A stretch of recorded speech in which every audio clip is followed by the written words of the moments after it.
maka catatan amal kita 1. Itu bayangkannya, kemurahan Allah kepada kita. Baru saja kita ini niat, ya Allah, malam ini saya mau tahajud. Dah langsung catatan amalnya itu. Baru niat kita mau tahajud, langsung dicatat amal baik. Ya Allah, besok pagi saya mau sedekah. Dah ada catatannya.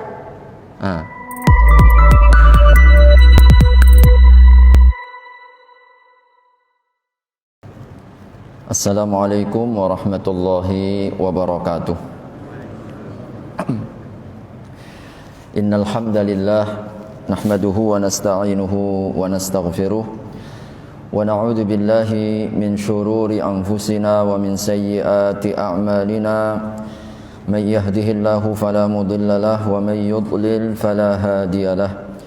Ashhadu an la ilaha illallah wahdahu la syarika lah wa ashhadu anna Muhammadan abduhu wa rasuluh la nabiyya ba'dah. Allahumma salli ala nabiyyina Muhammad wa ala alihi wa sahbihi wa sallim ajma'in. Amma ba'du. Pertama-tama marilah kita panjatkan puji serta syukur kehadirat Allah Subhanahu wa taala atas rahmat serta taufik Allah Subhanahu wa taala kepada kita bersama, sehingga di kesempatan malam hari ini kita dapat kembali hadir dalam kajian majelis ilmu kitab Riyadhus Shalihin. Mudah-mudahan Allah limpahkan keberkahan, manfaat ilmu serta istiqamah kita di dalam iman, ilmu dan amal soleh insyaallah. Amin ya rabbal alamin. Salam dan salawat tidak lupa mari kita sampaikan kepada Nabiullah Muhammad sallallahu alaihi wasallam, keluarga, para sahabat serta seluruh umatnya hingga akhir zaman. Hadirin rahimakumullah. Hadis yang ke-11 masih kita dalam babul ikhlas, yaitu bab tentang keikhlasan. Wa an Abil Abbas Abdullah ibn Abbas ibn Abdul Muttalib radhiyallahu anhuma, dan dari Abul Abbas Abdullah ibn Abbas ibn Abdul Muttalib radhiyallahu anhuma an Rasulillah sallallahu alaihi wasallam, dari baginda Rasulullah sallallahu alaihi wasallam, fi ma yarwi an rabbih, yang diriwayatkan daripada Rabbnya. Ini namanya hadis qudsi. Hadis qudsi. Qala, Allah berfirman, innallaha katabal hasanati was sayyiat, sesungguhnya Allah mencatat kebaikan dan keburukan. Summa bayyana dzalik, lalu kemudian Allah menjelaskan tentang itu. Faman hamma bi hasanatin, barang siapa yang yang memiliki kehendak, memiliki keinginan. Ya, ham itu baru sekedar keinginan, kemauan. Bi hasanatin, dengan satu kebaikan, falam ya'malha, lalu tidak melakukannya, jadi belum sempat untuk mengamalkannya. Katabahallahu tabaraka wa ta'ala indahu hasanatan kamilah, Allah akan mencatatnya, menilainya di sisinya satu kebaikan yang sempurna. Wa in hamma biha, dan jikalau ia menginginkan atau ia berniat, ia mau melakukannya, fa'amilaha, lalu kemudian dia mengamalkannya, katabahallahu asyra hasanat, Allah akan catatkan baginya 10 kebaikan, ila 700 dhi'fin, hingga 700 kelipatannya, ila adhafin katsirah, hingga kelipatan-kelipatan yang banyak, yang hanya Allah yang mengetahuinya. Wa in hamma bisayyi'atin, adapun jika ia ingin melakukan keburukan, falam ya'malha, lalu dia tidak mengamalkannya, tidak atau belum melakukannya, katabahallahu indahu hasanatan kamilah, maka Allah akan menilainya di sisinya satu kebaikan yang sempurna. Wa in hamma biha, dan jika ia menghendaki untuk melakukannya, fa'amilaha, lalu kemudian melakukan keburukan itu, katabahallahu sayyi'atan wahidah, Allah catat hanya 1 kali keburukan. Muttafaqun alaih, diriwayatkan oleh Imam Bukhari dalam nomor 6491, kemudian juga riwayat Muslim 131. Hadirin rahimakumullah, di dalam ayat atau di dalam hadis ini merupakan hadis qudsi yang sampai kepada Nabi sallallahu alaihi wasallam. Perbedaannya dengan Al-Qur'an, Al-Qur'an baik redaksi maupun makna kedua-duanya dari Allah. Adapun kalau hadis qudsi, redaksi Allah, maknanya Nabi sallallahu, maknanya Allah, redaksinya Rasulullah sallallahu alaihi wasallam. Nah, ini bagian dari hadis qudsi di mana Allah Subhanahu wa taala telah, innallaha kataba, Allah telah menetapkan. Nah, makna kitabah di situ artinya yang tertulis, yang tertuang, yang tercatat di dalam lauhil mahfuz. Nah, sebagaimana dalam banyak ayat, inna kulla syai'in khalaqnahu biqadar. Sungguh segala sesuatu itu ada catatannya, ada ketentuan-ketentuannya. Jadi di dalam apa? Dalam surat Al-Qamar ya. Kemudian juga di dalam surat Al-Qamar juga wa kullu syai'in amruhu mustatar, begitu sama ya. Jadi tertulis dan tertuang. Ini yang kita sebut dengan lauhil mahfuz. Bahwasanya Allah Subhanahu wa taala memiliki makhluk yang makna asalnya, kalau makna aslinya ya, lauh itu artinya papan, mahfuz yang terjaga. Tapi seperti apa bentuknya, wallahu a'lam bishawab. Makhluk yang pertama kali diciptakan Allah itu namanya qalam. Kalau mana asalnya pena, hakikatnya wallahu a'lam bishawab. Lalu Allah perintahkan kepada al-qalam itu untuk mencatatkan semua takdir dari awal sampai akhir. Semua ada takdirnya. 50.000 tahun sebelum diciptakannya langit dan bumi. Bumi dan langit belum diciptakan, takdir kita udah ada. 50.000 tahun sebelum diciptakannya langit dan bumi. Inilah yang kemudian menegaskan kepada kita tentang keimanan kepada qadha dan qadar. Dan Allah telah tetapkan itu. Salah satu di antara ketentuan dan ketetapan Allah dalam lauhil mahfuz, 50.000 tahun sebelum diciptakan apapun adalah masalah kebaikan dan keburukan. Allah dah tetapkan ya. Baik buruk dah ada.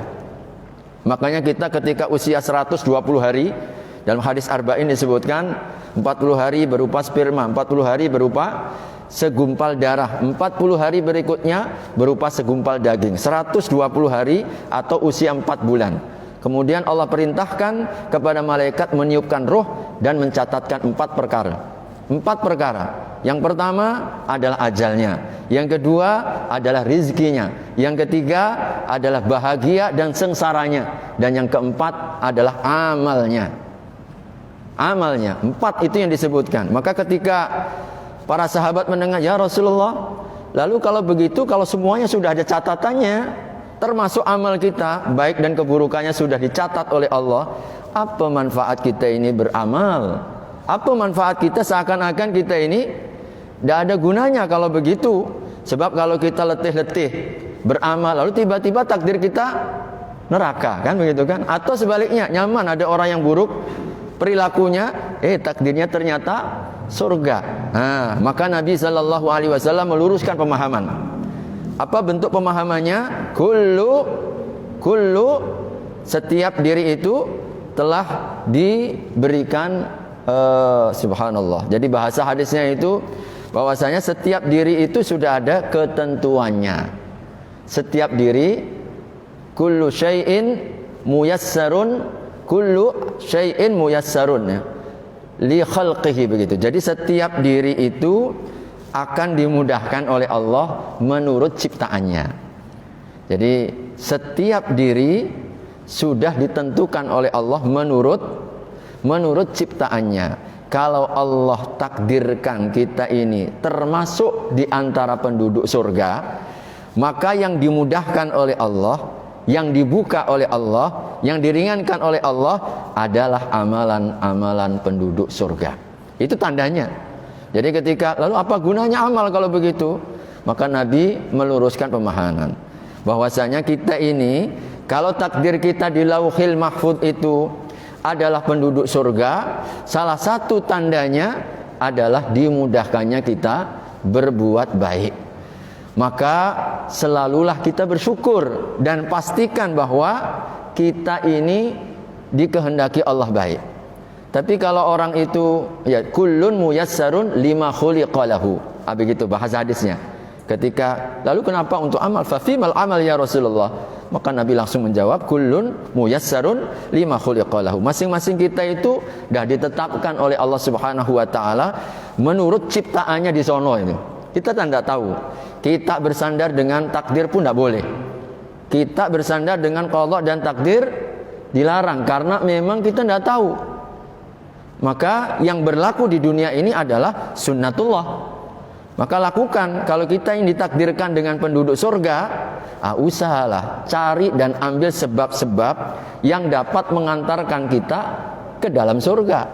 Maka insya Allah Allah Subhanahu wa taala akan mudahkan kita ke surga. Maka mimpi kita, Pak, kalau misalkan maunya surga tapi amalannya neraka, lalu ya Allah surgamu ya Allah, ya kata Allah Subhanahu wa taala, kau ini minta beda jalan begitu kan, maunya surga tapi ternyata yang dilakukan adalah neraka. Maka hadirin, ini terkait dengan innallaha kataba. Yang dimaksud kataba di situ, Allah telah menuliskan kebaikan dan juga keburukan, termasuklah amal-amal kita.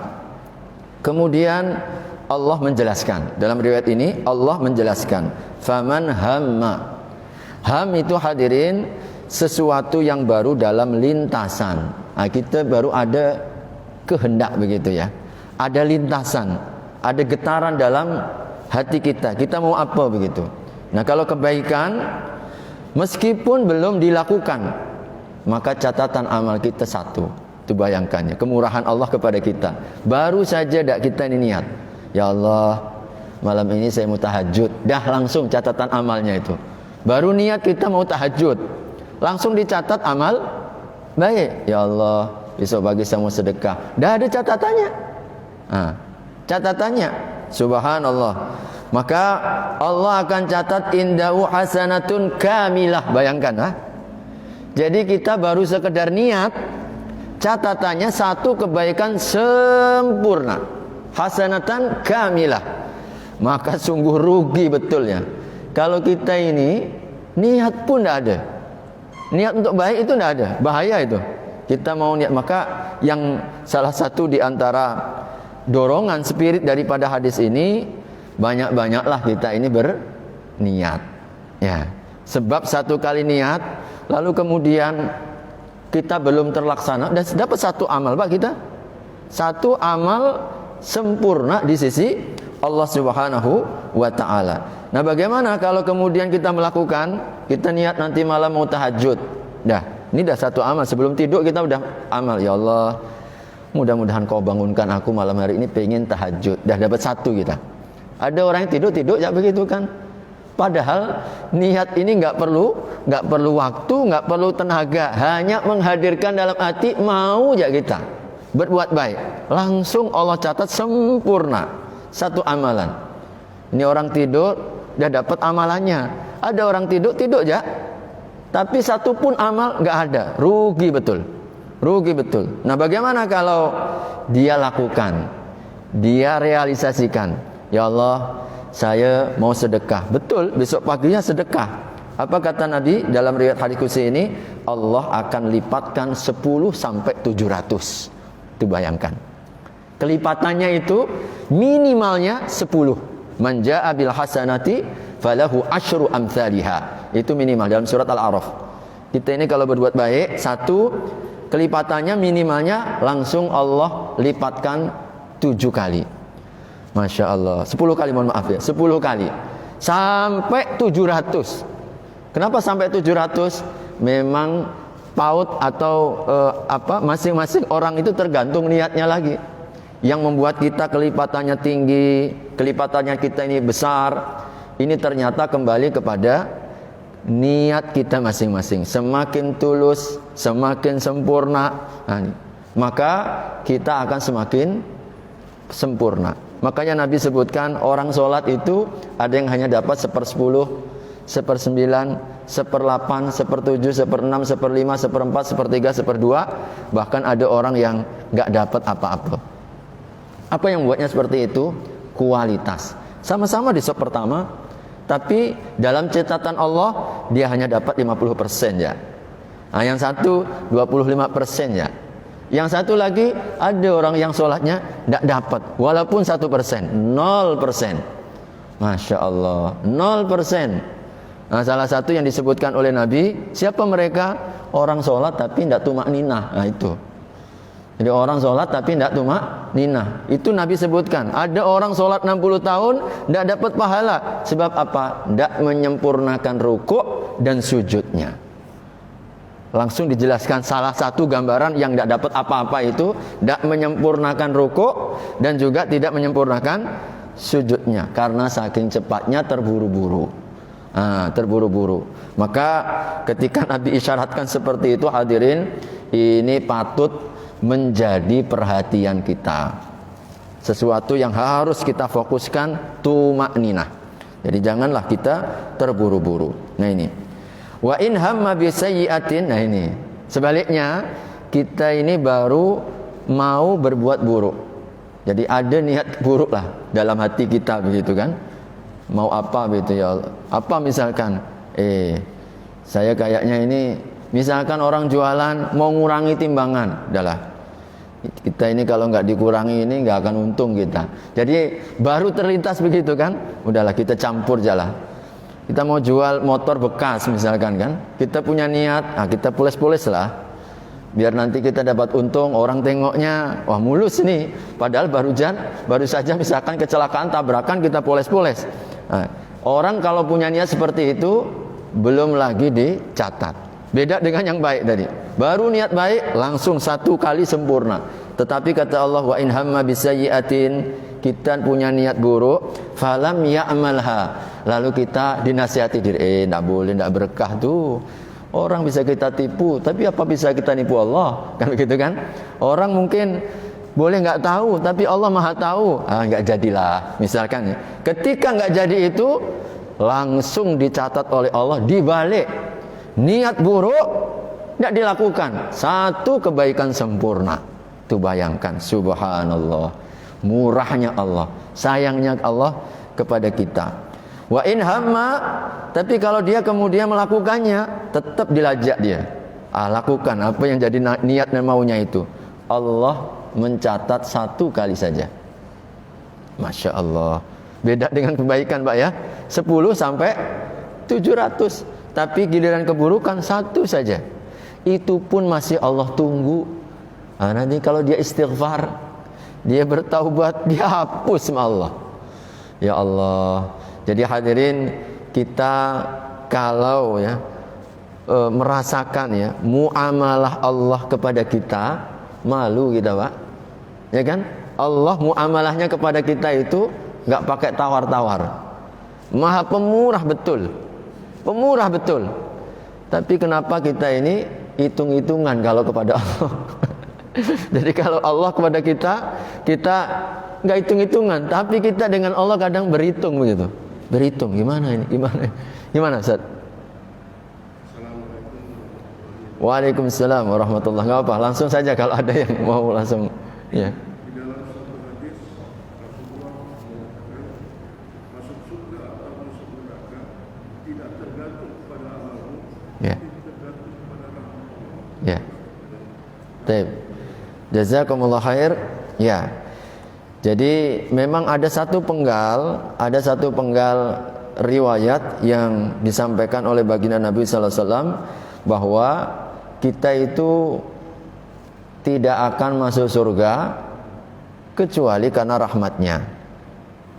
Maka Nabi pun disebutkan wala anta ya Rasulullah, artinya kalau kita oke lah, berapalah amal kita Pak ya. Tapi Nabi kan, makanya para sahabat langsung balik bertanya, wala anta ya Rasulullah, tidak juga engkau ya Rasulullah, wala ana, tidak juga aku, illa ayyataghammadani Allahu birahmatihi, kalaulah bukan karena rahmatnya kepada kita. Jadi karena bukan rahmatnya kepada kita. Oke, jelas ya bahwasanya kita ini kalau ukur-ukuran amal kita, lalu kemudian dengan surganya itu tidak sebanding. Apa yang kita lakukan meskipun kita berupaya maksimal, bahkan dalam beberapa riwayat itu di antara kaum Bani Israel ada yang 100 tahun, Pak. 100 tahun beramal, amal. Lalu kemudian di dalam ceritanya itu disampaikan oleh Nabi SAW untuk menjadi pelajaran.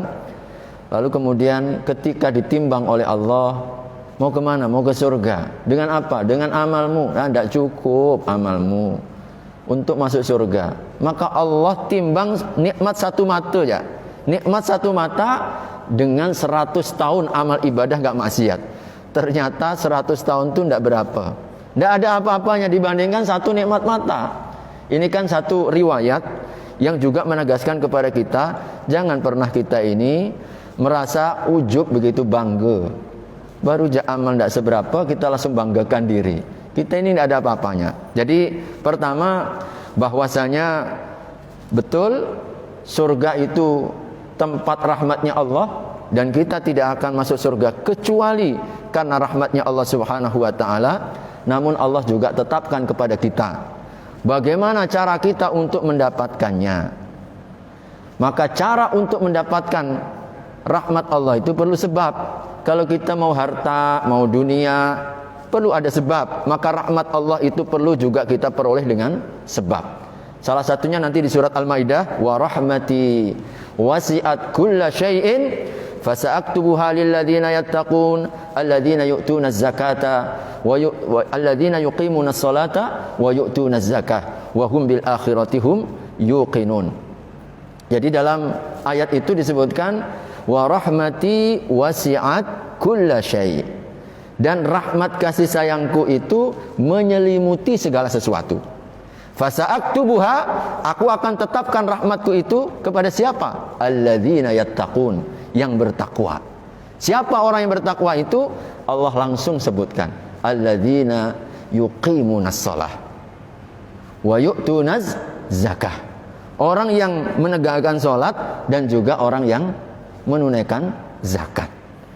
Menunaikan zakat artinya hadirin, memang betul kita enggak mungkin masuk surga kecuali dengan rahmatnya, tapi mendapatkan rahmatnya Allah perlu dengan ikhtiar amal. Ikhtiar amal. Salah satunya Allah tetapkan orang yang mau dikasihi Allah, maka dekat-dekatkanlah kita dengan sumber-sumber kasih sayang Allah.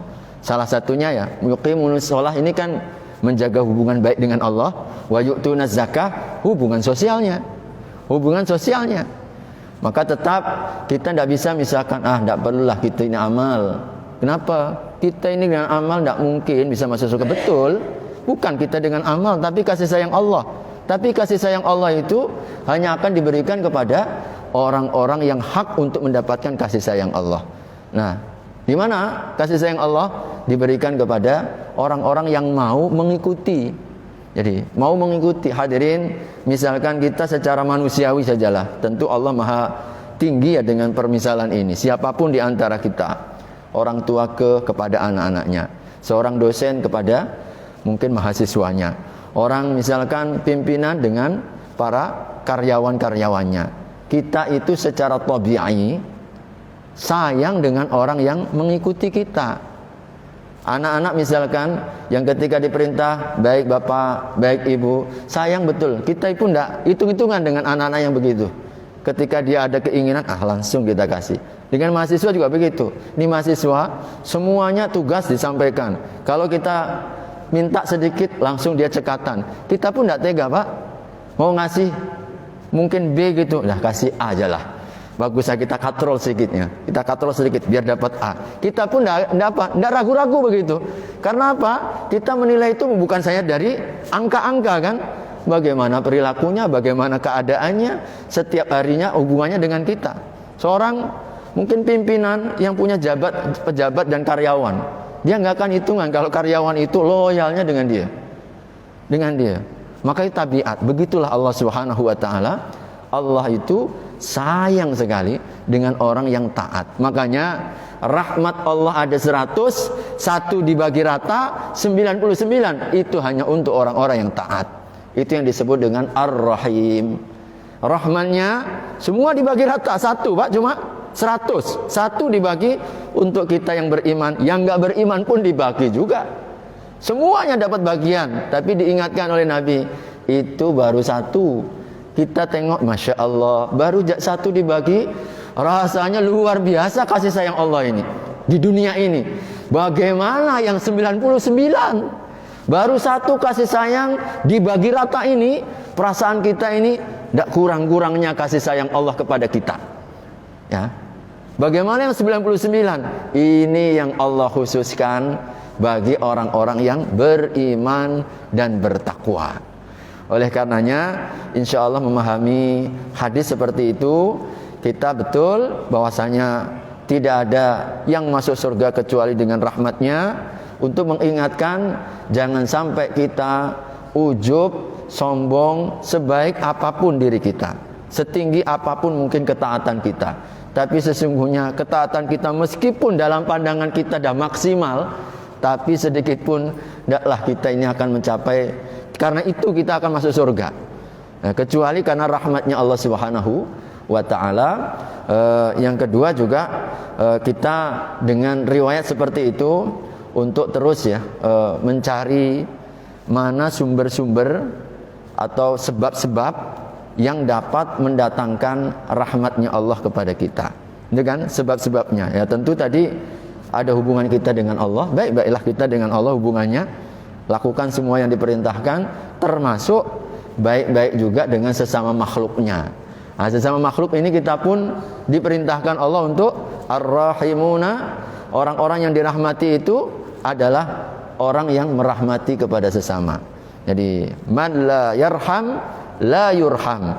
Yang tidak menebar kasih sayang pun tidak akan diberi kasih sayang. Irhamu man fil ardi yarhamkum man fis sama. Nah, kasih-kasihlah kepada orang-orang yang di bumi, maka yang di langit akan mengasihimu. Nah, itu prinsipnya begitu. Sehingga sebabnya itu insya Allah akan turun kepada kita. Begitu ya, wallahu alam. Ya.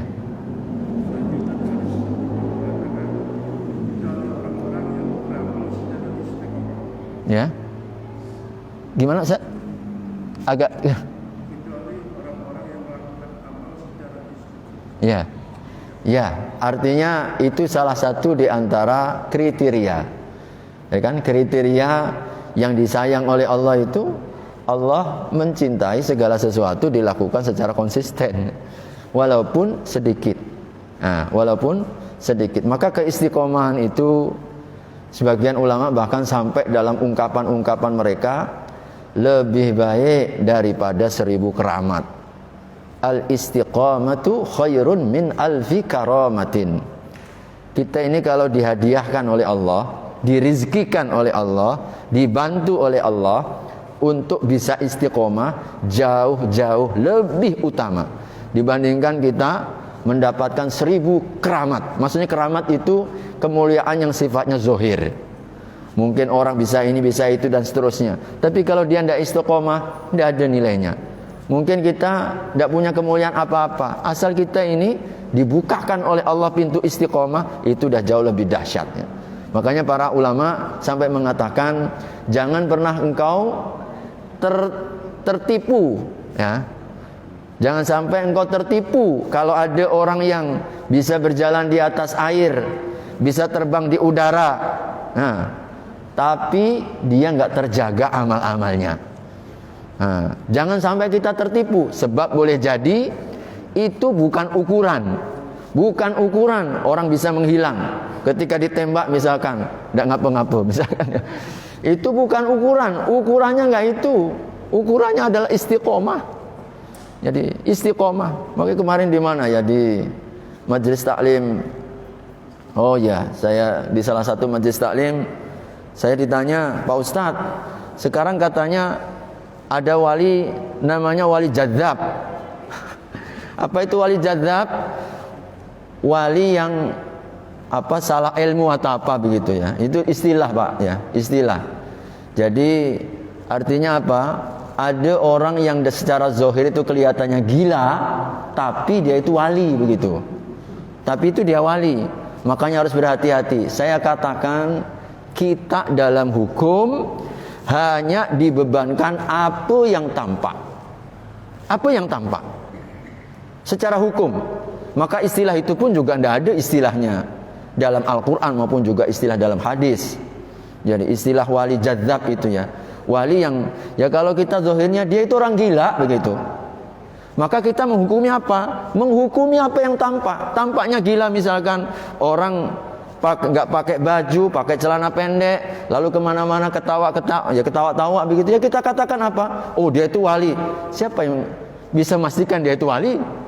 Jadi bahkan kita secara hukum dibebankan apa yang tampak. Apa yang tampak? Keistiqomahannya tadi. Maka ukurannya itu, kalau dia secara zahir istiqomah boleh jadi kalau ada satu kemuliaan. Tapi kalau secara zahir tampaknya ini orang gila, ya kita katakan dia bukan wali. Kenapa? Masa wali begitu? Wali itu yang dikasih oleh Allah. Dan kasih sayang Allah itu akan diberikan ketika dia itu taat. Dia nggak pakai baju, nggak pakai celana, misalkan celana pendek, kemana-mana misalkan. Tidak ada sholat ke masjid dan seterusnya. Wali apa? Wali setan ya pasti itu. Nah, kita katakan begitulah, wali setan. Makanya istilah-istilah itu pun kita harus hati-hati. Memang betul ada istilah wali jadzab. Tapi hadirin, ini hati-hati. Sebab kita dibebankan apa yang tampak. Maka kalau misalkan, oh dia Masya Allah ya, secara istiqomahnya, sholat jamaahnya jaga, baca Qur'annya, lalu kita terdengar sesuatu yang luar biasa, kita katakan boleh jadi adalah karomah yang Allah berikan. Contoh misalkan saya beberapa hari yang lalu membaca biografi ya seorang tabi'in bernama Nafi'. Nafi' ini gurunya, muridnya Imam Malik. Beliau termasuk di antara sanad dalam qiraah hafiz ya. Kita rata-rata kalau baca Quran, Pak, pakai qiraah hafiz ya, artinya yang kita baca ini kan ada Warash, ada Hafiz, ada Ibnu Katsir dan seterusnya. Tapi yang kita baca ini pakai riwayatnya Hafiz. Salah satu sanadnya itu ada Nafi' di sana. Ada Nafi'.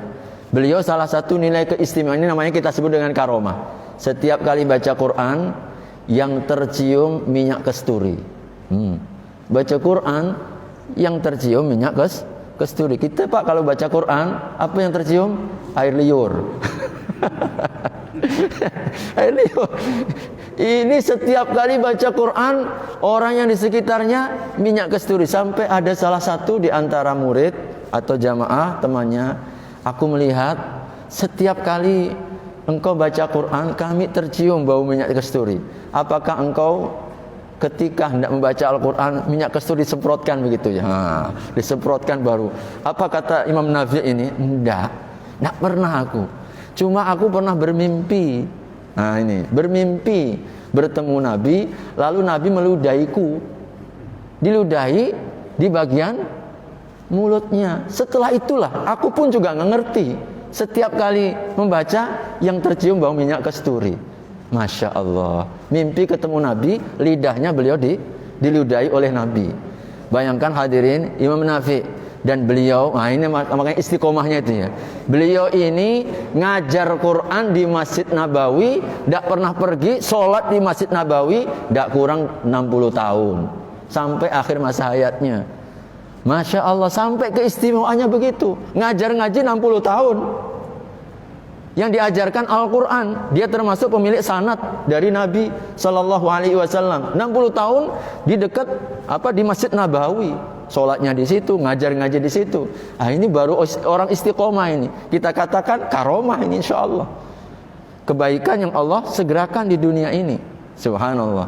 Tapi kalau tengok orang, masya Allah, tampangnya sudah nggak meyakinkan maksudnya secara zahir ini, nggak ke masjid, nggak ada Jumatan, nggak ada sholat jamaah, lalu dibilang dia itu wali.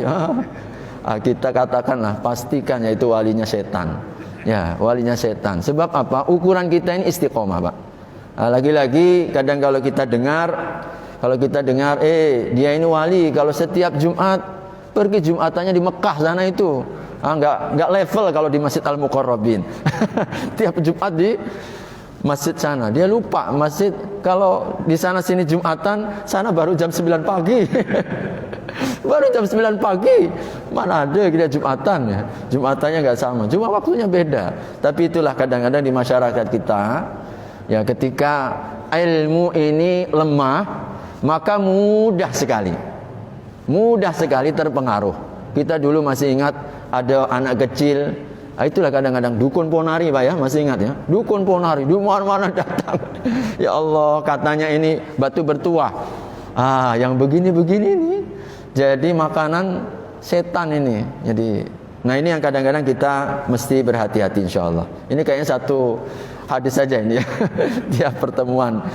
Baik, saya berikan kesempatan saja. Tafadhol, silahkan, Bapak. Ada kisah mungkin Rasul yang menyuruh sholat seseorang sampai beberapa kali. Ya. Baik, betul ya. Jadi ada satu riwayat yang ini seringkali disebut dengan hadis musi'is sholah. Hadis orang yang buruk sholatnya. Dia seorang pemuda. Nabi SAW lihat, perhatikan. Dia sholatnya, ya begitulah sholatnya.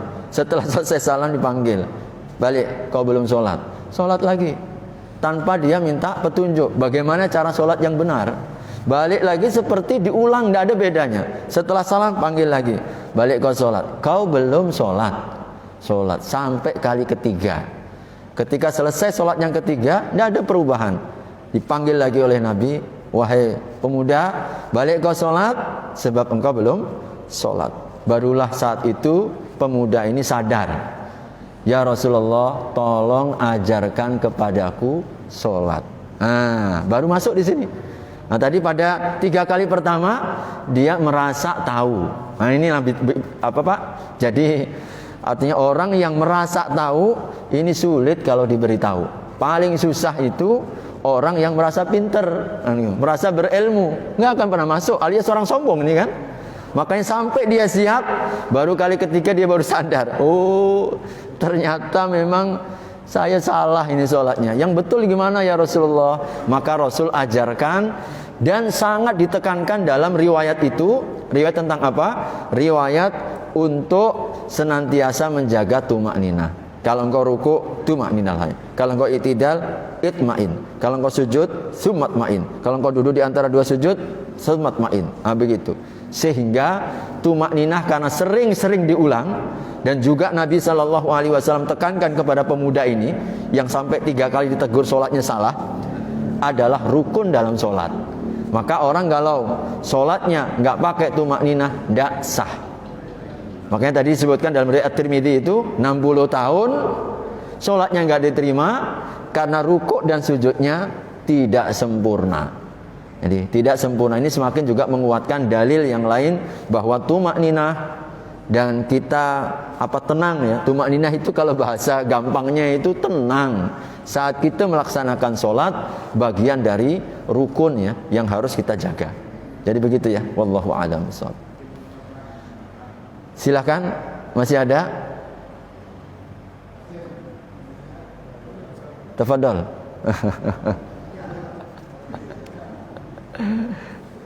Boleh apa saja mungkin terkait dengan urusan ini. Tafadhol, ini anak muda kita ini. Perwakilan. Ingin bertanya Ustaz, misalnya kita memiliki orang tua, misalnya di catatan mereka tercatat sebagai mudah-mudahan tidak, tapi misalnya secara zahir penduduk neraka gitu. Kemudian anaknya soleh, terus berkesimpulan untuk anaknya, mungkinkah si orang tua tadi yang tercatat sebagai penduduk neraka ini terus naik sampai derajatnya jadi penduduk surga? Ya. Baik. Insya Allah. Jadi selama dia masih punya iman, ini ya, selama masih punya iman, masih ada peluang. Jadi maka iman ini yang menjadi menjadi titik utama. Jadi karenanya misalkan ada orang tua kita, ya nauzubillah ya, kita misalkan dia pemabuk, dia mungkin pencuri, dia mungkin melakukan dosa-dosa lah. Alhamdulillah dengan izin Allah misalkan ada anak keturunannya yang soleh. Anak keturunannya soleh. Maka kalau andai kata, tentu kita selalu bermohon dibahagiakan agar mendapatkan orang tua kita itu memperbaiki ketika kita masih hidup. Tapi kalau andai kata sampai meninggal tapi dia punya iman, jadi masih ada peluang, insya Allah. Makanya ketika orang meninggal dan di alam kubur, ini masih belum final.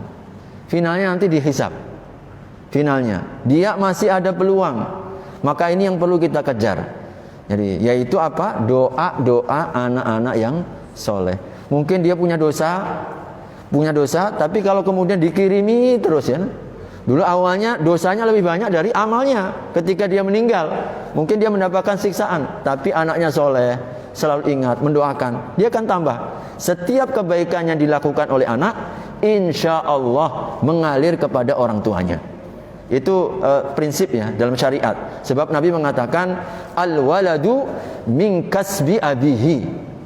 Al-walad, anak itu hasil usaha dari orang tuanya. Makanya karena hasil usaha orang tuanya, kita pun insya Allah akan mendapatkan dari hasil usaha kita. Nah, termasuklah kita dapat kiriman. Kalau anak kita baik, orang tuanya dapat, Pak. Nah, itulah namanya kalau kita punya keturunan. Mengapa kita itu berusaha dengan keras agar anak-anak kita itu istiqomah? Sebab kita dapat kiriman. Nah, kalau ada orang tua yang seperti itu, maka dengan doa anak, amal-amal soleh anak, mungkin awal ketika dia meninggal lebih banyak dosanya, tapi ketika terus mendapatkan kiriman, lama-lama nanti kebaikannya yang lebih tinggi. Kalau kebaikannya lebih banyak, insya Allah ini yang akan menutup keburukan-keburukan yang ada. Maka kita tidak boleh kemudian berputus asa. Nah, tentu selama kita hidup di dunia, jadi ya usaha apa yang bisa kita lakukan. Kalau kita tidak mampu untuk memberikan nasihat, minimalnya kalau kita diuji memiliki orang tua yang mungkin belum mendapatkan hidayah, maka tugas kita adalah mendoakan. Yang kedua, tetap berbuat baik. Sebab dalam surat Luqman itu, sampai pun orang tua kita musyrik, maka Allah Subhanahu wa taala tetap mengatakan bahwasanya wa in jahadaka ala an tusyrika bi ma laysa laka bi ilmun fala tuti'huma wa sahibhuma fid dunya ma'rufa. Kau berbuat baik kepadanya selama di dunia, meskipun orang tuamu wa in jahadaka litusyrika bi, mengajak berbuat syirik kepadaku, itu sampai segitu. Apalagi kok nggak sampai syirik begitu, dia mungkin maksiat, dia mungkin belum taat, maka tetap wajib kita berbuat baik. Kalau diperintahkan, lakukan. Kita taat, mudah-mudahan ketaatan kita membawa kebaikan. Banyak Pak cerita nyata. Anaknya mu'alaf, lalu dia kemudian berubah total, termasuk kepada orang tuanya. Saya dapat cerita betul itu. Dapat orang mu'alaf, orang Cina mu'alaf. Lalu setelah mu'alaf itu, dia dapat ilmu yang benar, dia berbuat baik kepada ibundanya. Sampai ibundanya itu kemudian perhatikan terus. Apa kok ada yang berubah gitu? Begitukah ajaran agamamu yang baru? Betul. Kalau begitu, dia mau masuk Islam. 6 hari setelah menyatakan Islam, ibundanya meninggal. Itulah namanya husnul khotimah ya. Masya Allah. 6 hari setelah menyatakan ikut agama anaknya, meninggal, diwafatkan oleh Allah. Itulah kita tidak tahu kan, hasil akhir semua orang itu. Maka yang penting kita itu berbuat baik terus, doakan, beri teladan. Beri teladan artinya ya ketika kita berbuat amal dan seterusnya. Selebihnya serahkan kepada Allah Subhanahu wa ta'ala. Dan minimalnya itu jangan sampai murtad ya. Jadi jangan sampai murtad, dijaga agar kemudian mendapatkan hidayah ya. Saya kira begitu ya. Allahu a'lam bishawab. Masih berapa menit? Sudah? 1 menit lagi. Baik, insyaallah hadirin, ternyata hanya cukup 1 buah hadis. Memang waktunya sangat-sangat pendek ya. Kalau maghrib sampai isya tambah diskusi, mudah-mudahan ada nilai manfaatnya. Kembali ingin menyimpulkan ya, bahwa pertama Allah Subhanahu wa taala telah menetapkan kebaikan dan keburukan di Lauhil Mahfuz. Yang kedua, ketentuannya juga bahwa setiap kali kita baru berniat langsung mendapatkan satu kali amal yang sempurna. Kalau kita melakukannya dilipat gandakan 10, minimalnya sampai 700. Maka ini adalah tanda kemurahan Allah kepada kita agar kita banyak bersyukur dan banyak-banyaklah kita berniat yang baik. Jadi berniat yang baik. Dan sebaliknya kalau kita berbuat keburukan, ternyata keburukan itu kalau tidak kita lakukan, baru niat langsung dicatat amal baik. Kalaupun kemudian kita lakukan catatannya hanya satu kali, itu pun masih ditunggu selama kita membaca istighfar atau kita bertaubat, maka insya Allah akan dihapus. Barakallahu fikum. Mudah-mudahan dari manfaatnya. Kurang dan lebihnya mohon dimaafkan. Mari kita sempurnakan dengan doa kafaratul majlis. Subhanakallahumma wa bihamdika asyhadu an la ilaha illa anta astaghfiruka wa atubu ilaik. Wassalamu alaikum warahmatullahi wabarakatuh.